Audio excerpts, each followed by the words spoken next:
Hello everybody, welcome to my latest video on this channel, and this is concerning far-right propaganda on the internet. Now, when people think of far-right propaganda, they think of pretty explicit stuff. A swastika, the KKK, the Confederacy.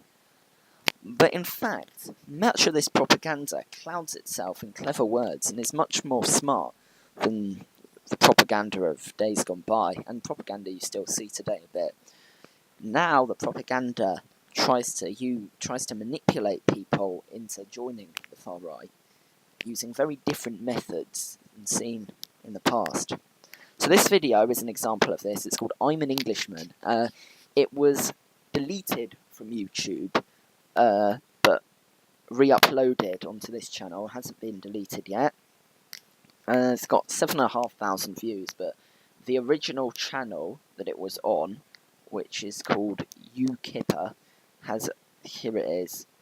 Let's have a look. Has a lot more subscribers, and his videos get a lot more views. 25,000, and look, his video is getting well into the five-figure sums.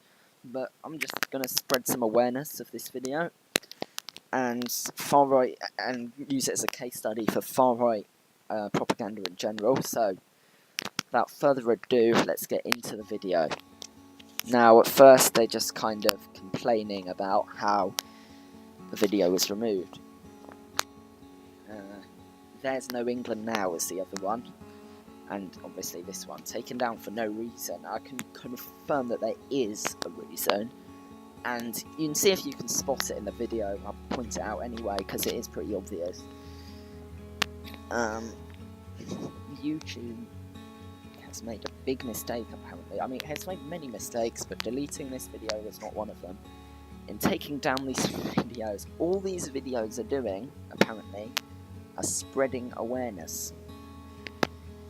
Spreading awareness of what, however? Let's find out.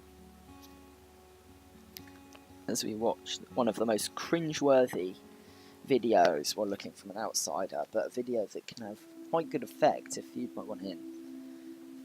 I'm an Englishman. This is English, apparently. Bermondsey. Okay. My father was called George. He was also from Bermondsey. His father, another Bermondsey man, was called George too. And his father, my great-grandfather, was from the same place.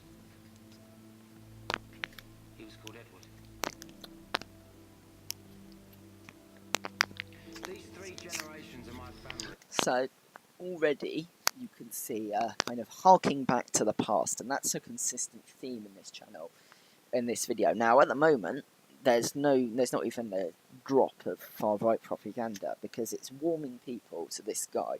This guy's proper English, lived there all his life. His family, his great-grandfather was called Edward, a proper British name. George. This guy is, this guy can speak for England. He's a real English person. So it's before they introduce the far-right aspects, they're very cleverly kind of introducing this person as someone you can trust. A real person, a real, Fish trade. working class. His family's in the fish trade. It's trustworthy, someone that can be receptive, someone that people can be receptive to. My great-grandfather had 11 brothers and sisters. It's not a, not a politician, but a real They all married, working man. except one. They had 43 children. Now, of course, his great-grandparents having 12 children is lovely and that, but something I failed to notice, something I failed to realise was something conveniently left out in this nostalgia-ridden view of the past, is how terrible life was for people back in the time, especially working-class people. I mean, I don't know how old his great-grandfather was, but perhaps his great-grandfather, probably as a child, had to work because child labour laws weren't enacted until the Victorian era. So, but this is conveniently left out as this view of old Britain, which we'll see later. Old Britain as this lovely, perfect country, with the traditions emphasised and the negatives conveniently written over. Of these, 37 married. And between them, they had a further 159 children. One of those was my father. This sad music as well. I don't know exactly how many of his generation married or exactly how many children they produced. I've so far tracked over 200 of them. Tracked 200 of your distant relatives. It's a bit weird. Some are still in the fish trade. There are 7 called George and 5 called Victoria. I stand here in front of you No, you don't. as a representative of all of them. A representative of all of them. A representative of the 200 people that he doesn't know. Because this is another thing that this video likes to do. It assumes that everyone agrees with them.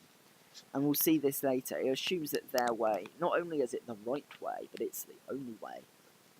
We'll see it later in the video. And I ask in their name the great question put by our patron, Mr. Powell. Enoch Powell. Where do we start with this man? And obviously an appalling racist. If you don't know who Enoch Powell was, he was a member of Parliament for the Conservative Party. Eventually defected them because even the latter 20th century Conservative Party wasn't racist enough for him. He ended up joining Northern Irish politics, and he came over with such speeches where he envisioned what he called rivers of blood if immigration was allowed to continue, where the black man would have the whip hand over the white man. Of course, his prophecies have failed to materialise, but this narrator presents him in a very different light, which we'll see. What do they know of England? Who only England know? What do they know of England that only England know? Now, that doesn't really mean much at all. That's a completely benign quote. It sounds quite patriotic, but can be interpreted in thousands of ways. Of course, the quotes about his views on the different races are, again, conveniently airbrushed in this video of him as a perfect man. Well, not perfect, but some hero, when really he was a bit of a failed politician that didn't really get very far, and, you know, his racist shtick was a political gamble, which actually did pay off for him, but he never became Prime Minister, he never became Conservative leader, and that's why he ended up having to fuck off to Northern Ireland to try and spread his bile there.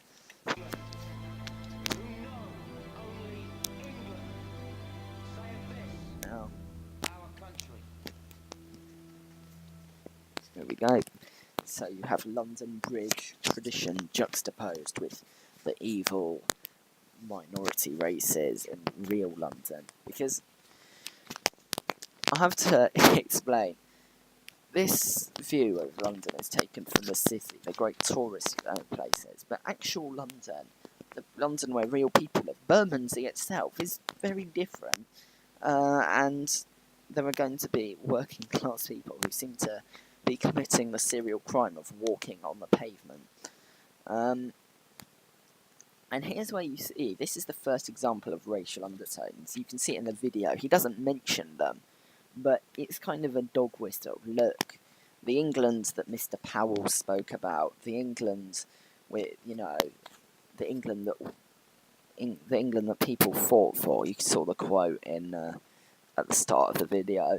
The England, the beautiful England of past, the England with the guy with 12 kids and so forth. This is being replaced. You can see the implication here, even though it's not mentioned, and it's, again, rather clever use of propaganda, but I can see right through it, and I think people will see through it as well. Mr. Powell once spoke of the destruction of ancient Athens. The destruction of ancient Athens. Now, the destruction of ancient Athens, of course. Athens, the once proud empire, also, well, yes, empire, the Greek Empire, in a way, but, you know, the proud civilization that got completely destroyed. They're trying to, you know, conflate that to immigration, saying that maybe Britain will be completely destroyed. Now, the logic he gives for this is incredibly flawed, as we'll see later, but it borders on comical at some point. But we'll have a look. The sacred olive tree, the symbol of Greece, their country. And he also spoke of us, the English, at the heart of a vanished empire, seeming to find within ourselves, like one of our own oak trees, the sap rising from our ancient roots. And he said, perhaps after all, we who have inhabited this... None of this rural land has disappeared, by the way, but I do find it slightly ironic that someone who claims that he's been a Londoner for at least 4 generations, and his family has seemingly never left Bermondsey, that he seems to regard himself as quite the authority on rural life. Now, England's green and pleasant land over there, which is clearly being referred to as sung in Jerusalem, and, you know, part of the, I suppose, English mythicism, it's still there. I'm pretty sure, even though this is British pathway, that land is still looks exactly the same. You can visit the countryside. England does have beautiful countryside, by the way, but it's still there. It's not been destroyed by immigration. It's not been destroyed by modernity. Agriculture still exists. It's been destroyed by certain aspects of capitalism. I suppose farmers haven't been getting a good deal for a while, but that's completely unrelated anyway, because his video is not made, you know, based on a genuine concern for agricultural workers, but some nationalistic drum beating about how beautiful England is. But England has not changed, never will change, in terms of its natural beauty. It always looked like that. St. George's Cross is still our flag, but of course, the fact that the most minor of things are changing is too much to fathom for this individual. Island fortress for an unbroken 1,000 years. Let's have another Brought up, as he continue. said, within the sound of English birdsong. Yeah, because as you can see, immigration has now apparently responsible for the removal of birdsong. In fact, birds in general perhaps have disappeared. Of course, this is utter nonsense. Immigration really hasn't changed any of this, but Under the we'll English carry on. oak, in the English meadow, beneath the red cross of St. George, it is us who know most of England. Well, I'm sure there are many people who are either immigrants or descended from immigrants, as pretty much every Englishman and Englishwoman is, by the way, that will identify strongly with St. George's Cross. The St. George's Cross isn't a symbol for one type of English person, for someone who has 2 Georges as their parents and an Edward. The St. George's Cross represents everyone in England. It's a symbol of Englishness, and to be honest, will continue to fly it with pride about our modern England, without looking to our past with pride, but also looking to our future with pride as well. As I said, the St. George's Cross represents every English person, people of every faith, people of no faith, people of every race, people of each gender, people of each sexuality. I could go on. The flag represents people in the most urbanised part of London, and it represents the people in the most rural parts of Midlands. It represents people from Land's End. It represents Yes, it does represent. It represents people in Land's End. It represents people in Carlisle. It does not just represent a certain class. It doesn't represent a certain race. It represents the whole country, the whole of England. And to try and conflate this is an example of the use of propaganda, because it will represent people that are watching this video who aren't far right, because the English flag represents me. I'm not on the far right, so people will see this and think, yes, I love England, I love my flag, and so forth. They might not be racist.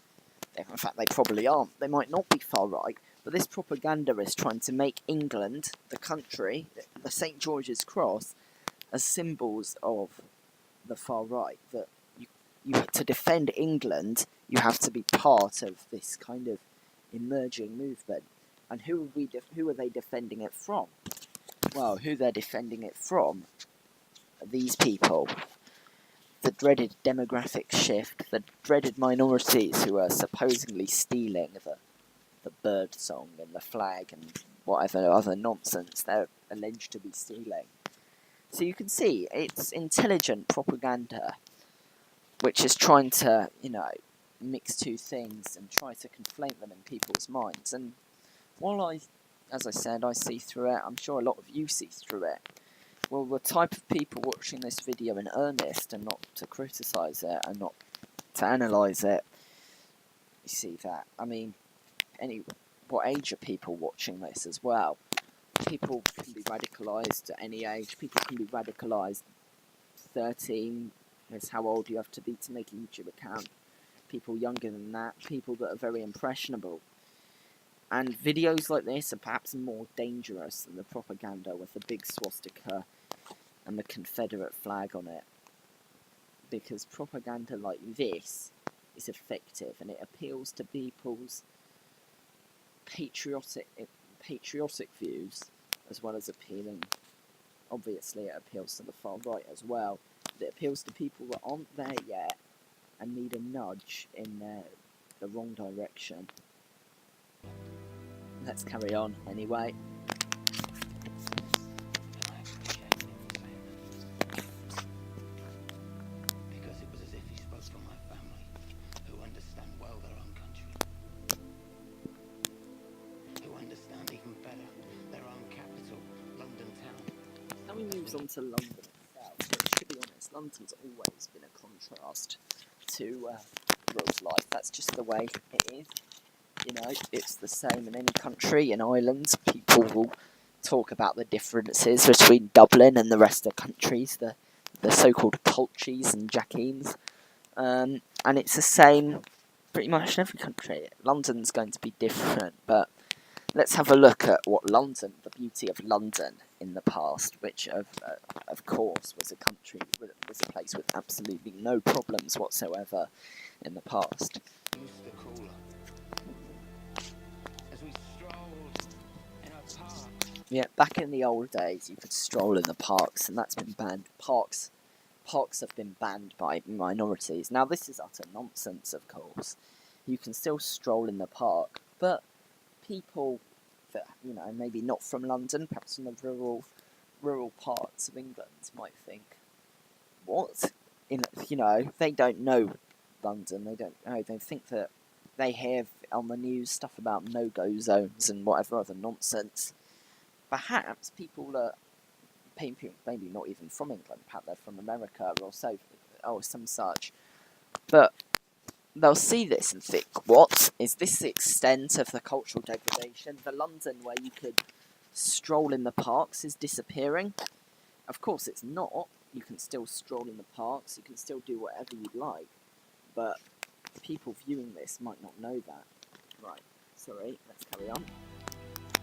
As we marvelled at our palaces, as we did business in the city, went west for a dance. So, marvelling in the palaces, palaces still exist, Buckingham Palace, the most obvious one.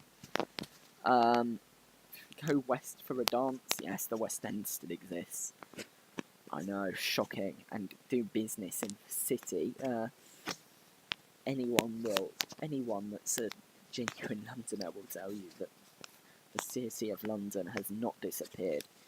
Again, demographic shifts have changed nothing whatsoever. Took a boat on the river. Take a boat on the river, still do that if you want.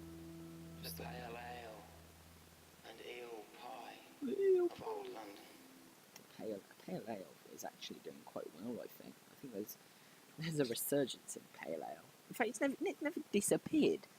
People can still drink pale ale. Well, this video is hurting my brain.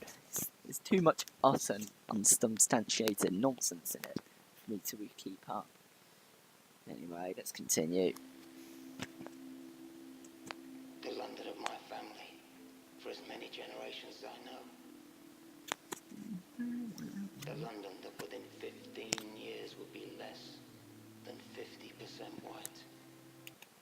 So now we know. So the people responsible for these evils, which of course didn't actually happen, have now said that are now destroying the people responsible for this. Sorry, slow down. The people responsible for banning strolls in the parks, destroying boats down the river, and whatever other nonsense there, which has apparently disappeared.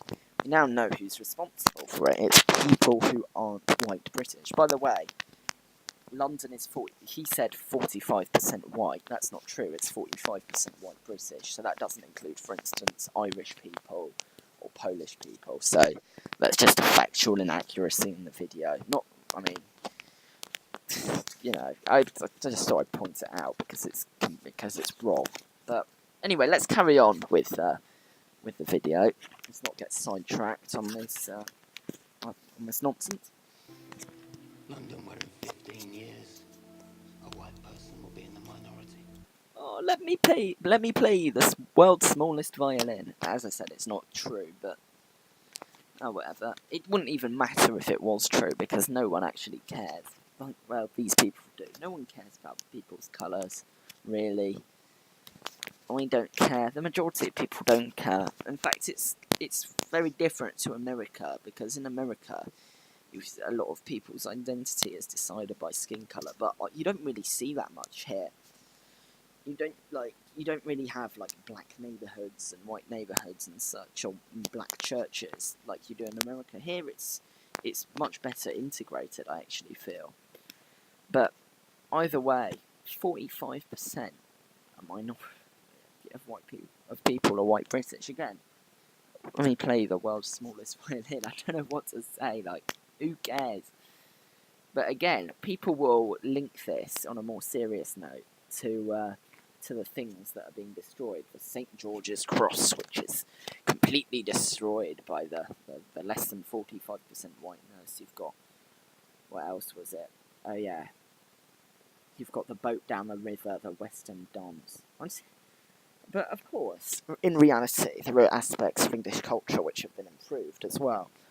Again, this has been failed to notice. For instance, English cuisine, it's been improved a lot.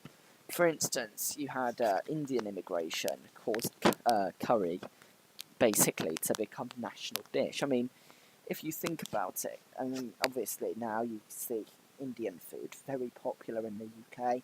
Caribbean food is gaining popularity as well. So, food. That's just one example of something that's actually been improved by immigration. Now, obviously, the things that you were able to do before, you can still do. England's green and pleasant land still stands.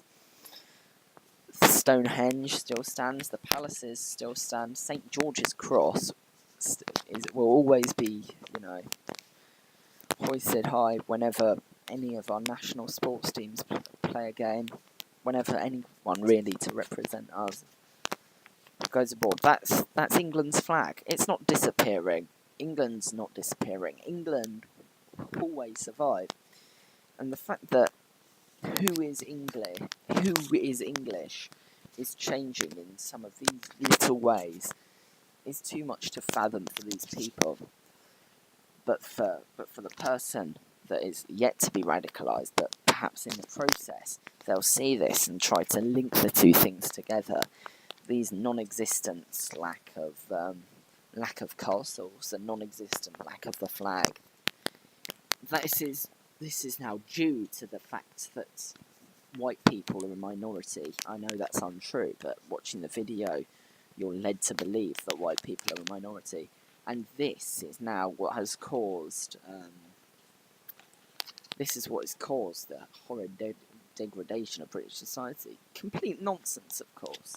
I could say that as a Londoner myself. Complete nonsense. But watching this video in your bedroom as a teenager, young adult, you can see easily how this video radicalises people.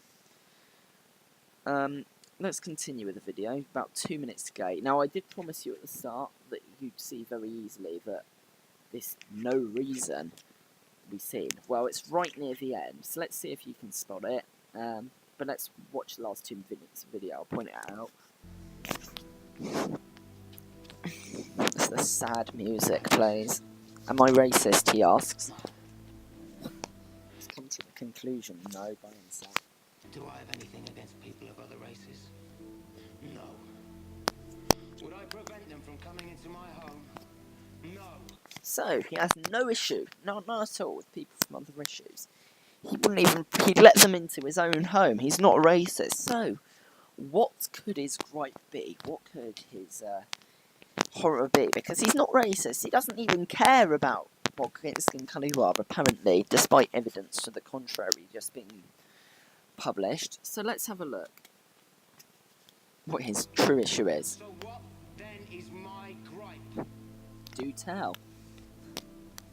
My gripe. And Oh, hang on. Some part. I think I've been there. I'm not sure exactly where it is. Anyway, it doesn't matter.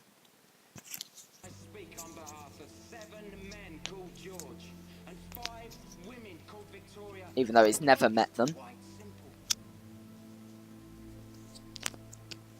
My gripe is that we were never asked. So, according to him, they were never asked. Do you see the flaw in this argument? It's a gaping hole. I'm sure if you're intelligent people, you figured it out. But, yeah. We never asked them. We never asked India whether they wanted to be colonised. We never asked Caribbean countries. We never asked African countries. We never asked the native peoples of Canada and Australia. We never asked them if they wanted to be colonised. Then, when decolonisation happened after the Second World War, Britain was in a right state. The German bombs had completely destroyed some of our infrastructure. Bombs dropped by people with similar views to this person. So, Britain invited people from these former colonies to help try and rebuild the country. When they got there, they were treated horribly by the British government, and this culminated, of course, in the Windrush scandal, which was happened in 2018. So people that were treated terribly came over here, educated people in many cases, from India and the Caribbean mainly, but other parts as well, islands, you know, really all over the world. So from people who had not asked whether they wanted to be colonised and were then given independence.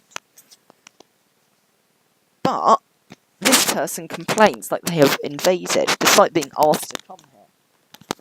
And even more remarkably, they try to act like the native people who have been from Bermondsey for 4 generations, blah blah blah, have been somehow wronged by other people trying to rebuild the country. But the logic he gives for this is astounding.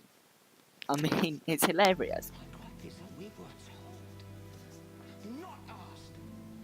And every day we are told again and again how we are to be. So, apparently they've been told, not asked. But of course, people are asked. There's something called an election. Now, I know the far right don't like the idea of popular democracy. If they had their way, it would be the British people who were told, not asked, what to do. But fascists, of course, would like to portray themselves as the victims in all this. But of course, people are asked at a general election. They are.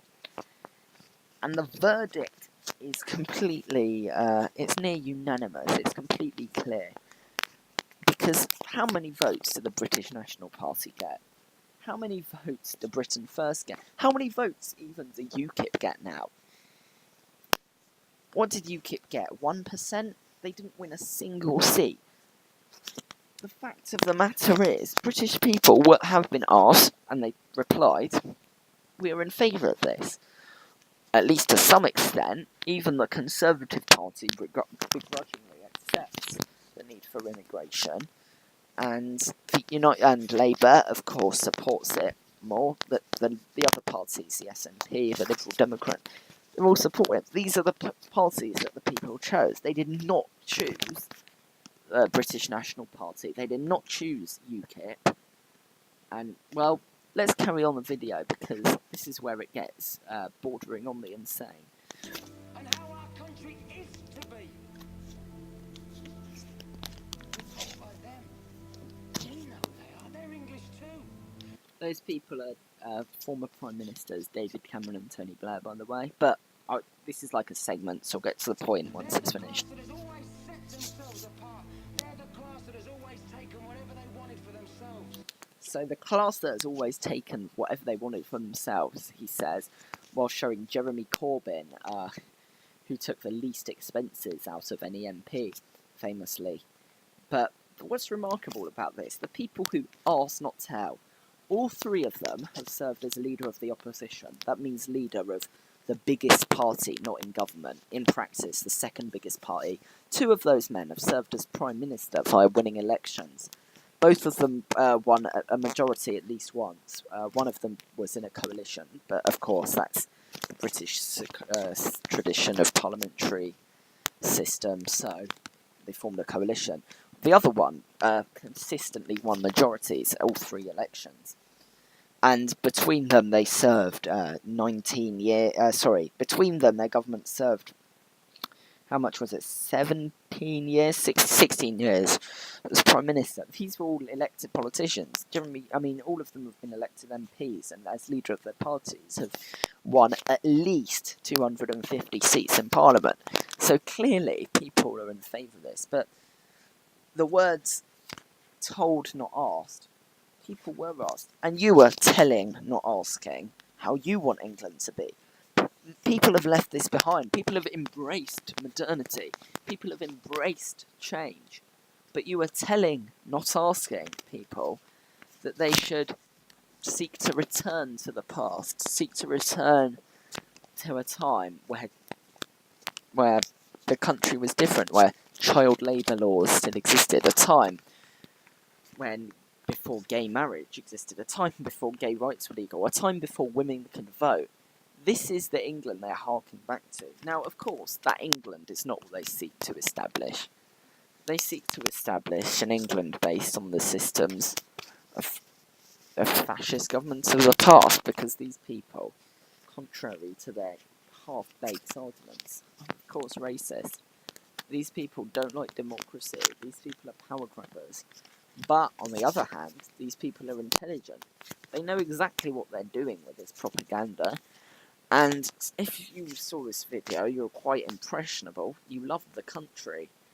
And perhaps you hadn't yet fully formed your political belief. This is going to have an absolutely huge influence on it. Let's just watch to the end of the video. And as I said, I do promise that we'll find why it got deleted, because it was a legitimate reason.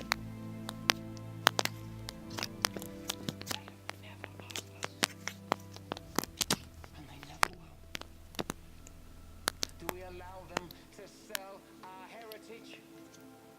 Or is it time for us to speak? Speak. To refuse them the right to give away our holy, our bountiful, our only England that has nurtured us naked, grown us as the oak. Is it time for us that England know to come yet again and defend our country? As the army walked past, the uniformed men, he requests that we defend themselves. Now, we already know what we are being defended from. We're being defended from the 45% white, the minorities. These groups that have been vilified by this video. Now, of course, how are we going to defend them? Are we going to defend them at the ballot box? Let's find out. Without fire, our fists! Our fire, our fists, as the army walks past. The narrator implores people to defend England and we know what from, as has been prior established, defend England with our fire and fist. It is a clear call to violence. That's why the video was originally removed. And I think that this sort of content is partially responsible for acts of terrorism. This type of content is responsible for radicalisation, it's responsible for hate crime, and it's very dangerous.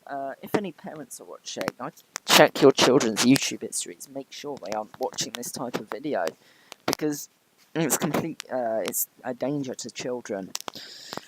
It's a danger to adults as well, to be honest, because this video is clear effort to radicalise people.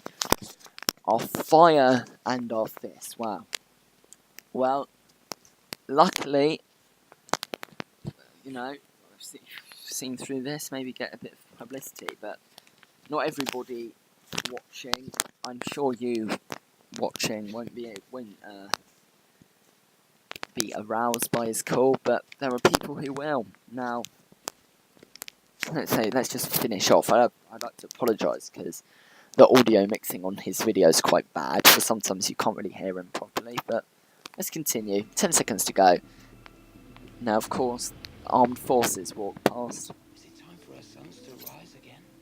Rise again. Rise again. Defend ourselves with fire and fist. Wow. Now, outside of my recommended section with, video game stuff, let's have a look down at some of the actual related videos. In fact, let's do this via incognito. Therefore, we'll actually get perhaps more relevant suggested videos. Now, this is what's a bit scary.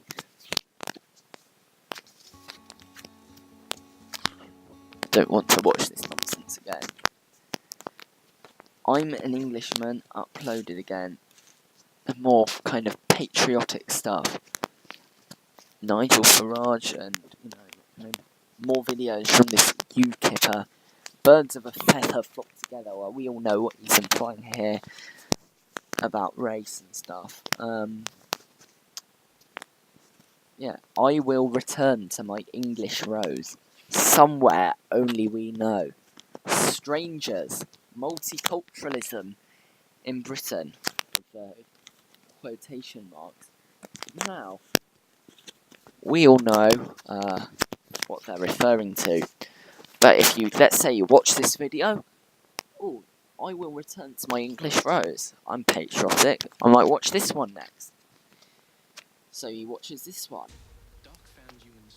Advertisements aside, gets radicalised more. Somewhere only we know. Now, I don't need to go through this video. It's the same sort of nonsense. You can just see through the header. Some more patriotic drum beating. Let's have a look next. Somewhere only we know. And then, here we see Free Tommy. Something much more far right. So, we now move on to something a bit more radical, a bit more racist. We continue going down the rabbit hole. And eventually we end up with Tommy Robinson. The English people love Tommy Robinson, best man since Churchill. Not true. Everybody hates him. But, let's carry on. So now we're radicalised to, we've now got to the patriotism, to racism. We've gone to Tommy Robinson, a convicted wife beater, a football hooligan, not just an enemy of the state, but an enemy of the British people.